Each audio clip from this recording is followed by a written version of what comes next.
साध संगत जी, जो सारी जिंदगी इस माया को इकट्ठी करने में ही लगे रहते हैं, उस परमात्मा को कभी याद ही नहीं करते।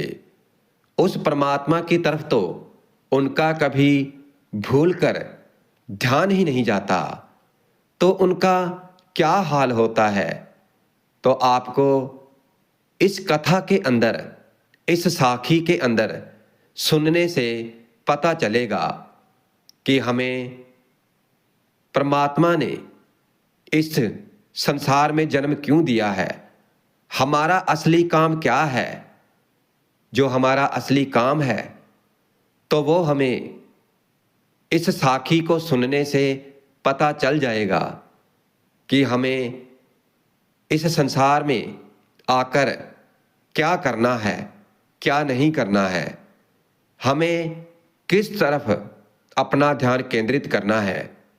तो साध संगत जी, आज का ये सत्संग बड़ा ही ज्ञानवर्धक है। भाई समुंदा जी मायावती जीवन व्यतीत करते थे। उनका अपनी पत्नी के साथ बहुत प्रेम था, अथवा अपने बच्चों को भी वो बहुत प्यार करते थे। उनकी दिनचर्या में अधिक से अधिक धन कमाना ही उनके लिए परम धर्म होता था। भाई समंदा जी को परमेश्वर की कोई खबर ही नहीं थी। वो परमात्मा को कभी याद ही नहीं करते थे, बस धन कमाने में और अपने परिवार में ही अपना जीवन व्यतीत करते जा रहे थे। उनको परमात्मा की कभी भूलकर भी याद नहीं आती थी। उन्हें परमात्मा की कोई अनुभूति नहीं थी। वह तो एक साधारण सा जीवन व्यतीत करते थे। अपनी पत्नी और अपने बच्चों के साथ खुश रहते थे और ज़्यादा से ज़्यादा धन एकत्रित करने के बारे में सोचते रहते थे कि धन कैसे इकट्ठा किया जाए। तो साध संगत जी, एक दिन क्या हुआ कि भाई समुंदा जी अचानक संगत में शामिल हो गए। जब भाई समुंदा जी गुरु की संगत में शामिल हो गए तो वहां कीर्तन हो रहा था।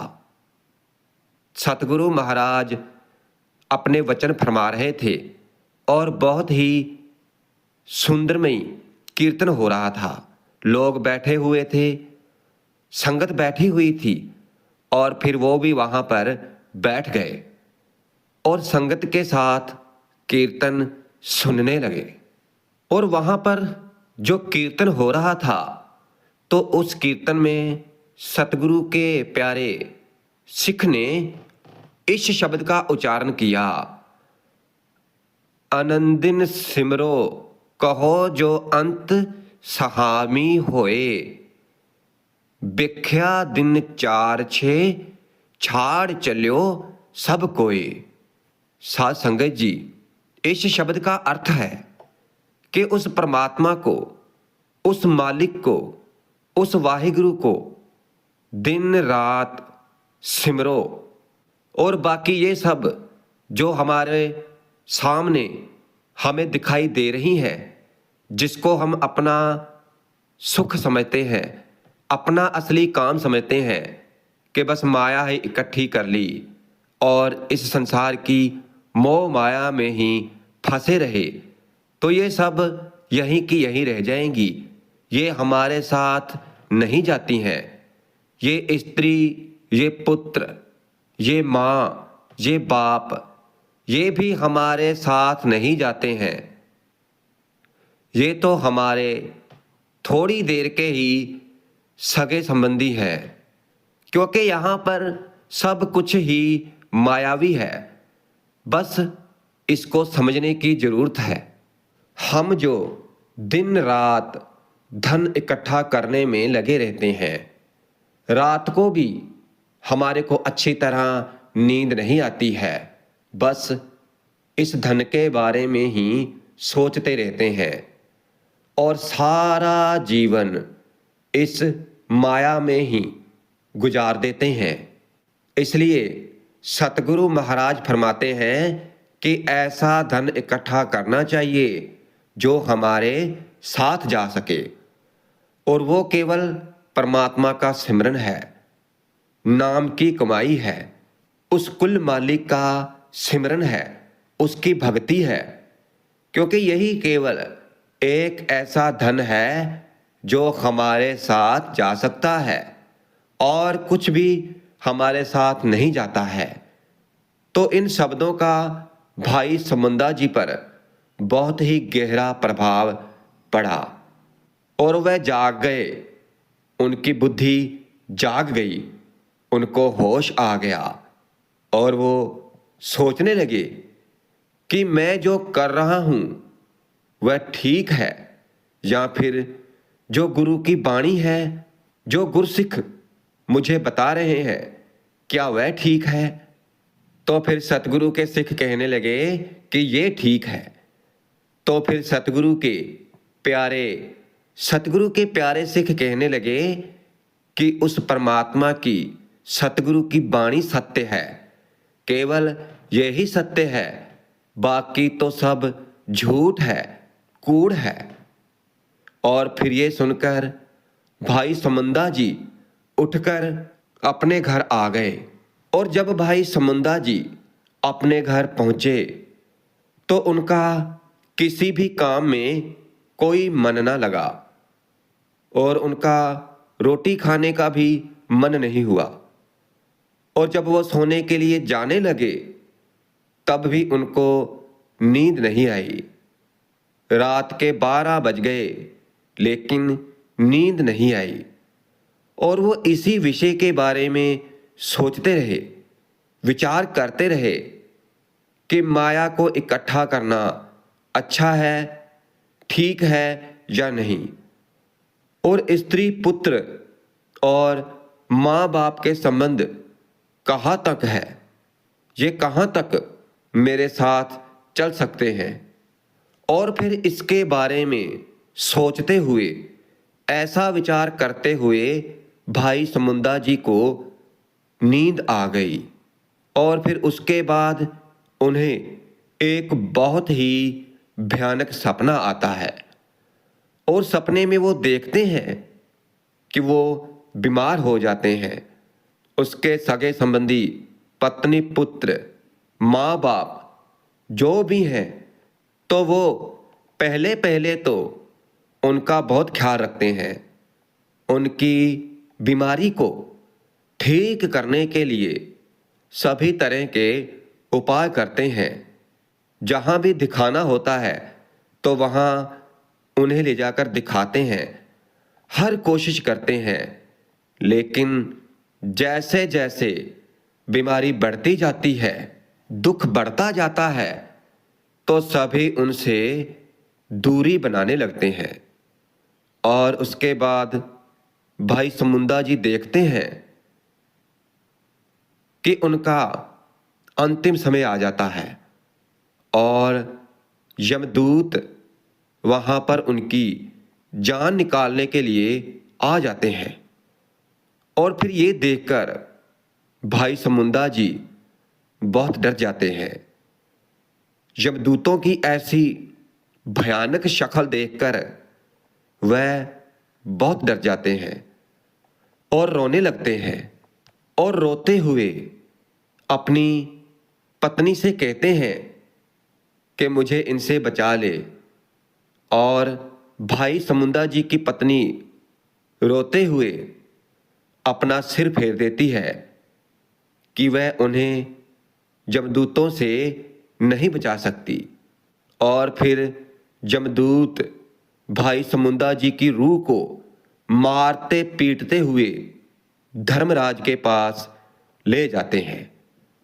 और जब भाई समुंदा जी की पेशी धर्मराज के सामने होती है तो फिर धर्मराज उन्हें देखकर कहता है कि ये पापी रूह है, इसने पूरे जीवन में कभी सिमरन नहीं किया है, परमात्मा को याद नहीं किया है, परमात्मा के नाम को जपा नहीं है, इसने कोई नेकी वाला काम नहीं किया, कोई नेकी नहीं की, इस महापापी को नरक की आग में फेंक दो और जहां पर ये जन्मों जन्मों तक सड़ता रहेगा। धर्मराज की ये बात सुनकर यमदूत भाई समुंदा जी को नरक की आग की तरफ ले चलते हैं और फिर उसके बाद भाई समुंदा जी ने देखा कि बहुत ही भयानक आग जल रही है और उसका सेक दूर दूर तक जा रहा था।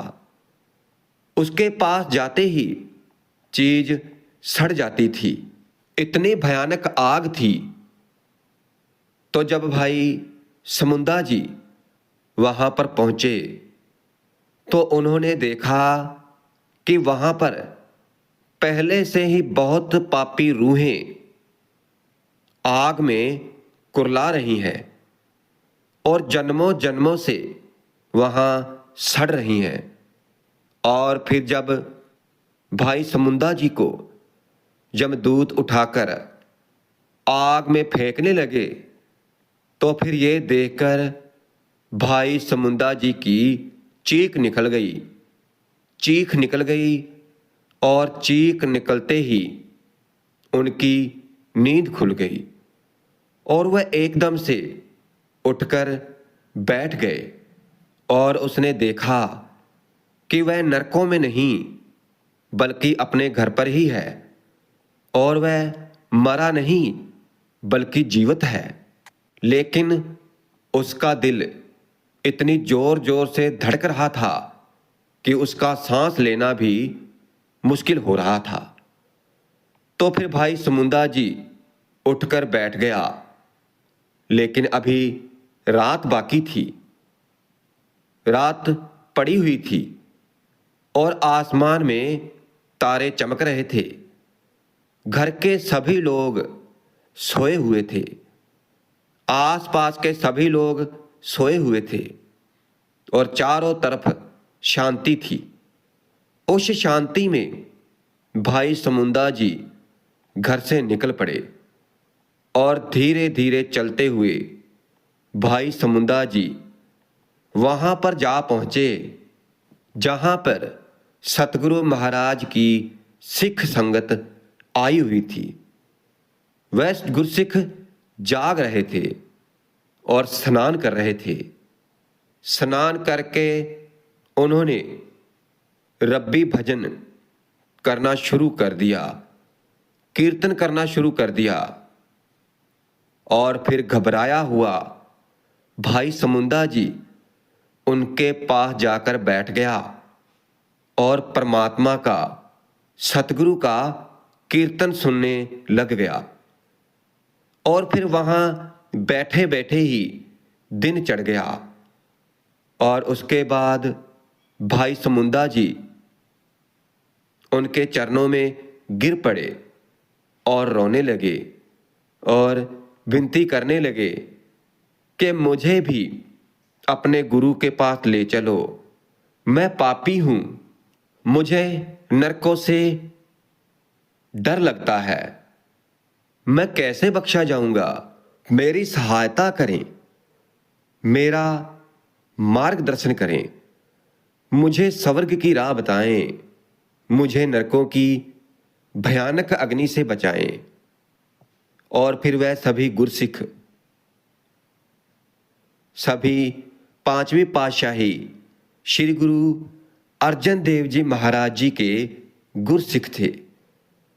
वह श्री हरमंदिर साहब जी की उसारी के लिए नगर में से सामान इकट्ठा कर रहे थे।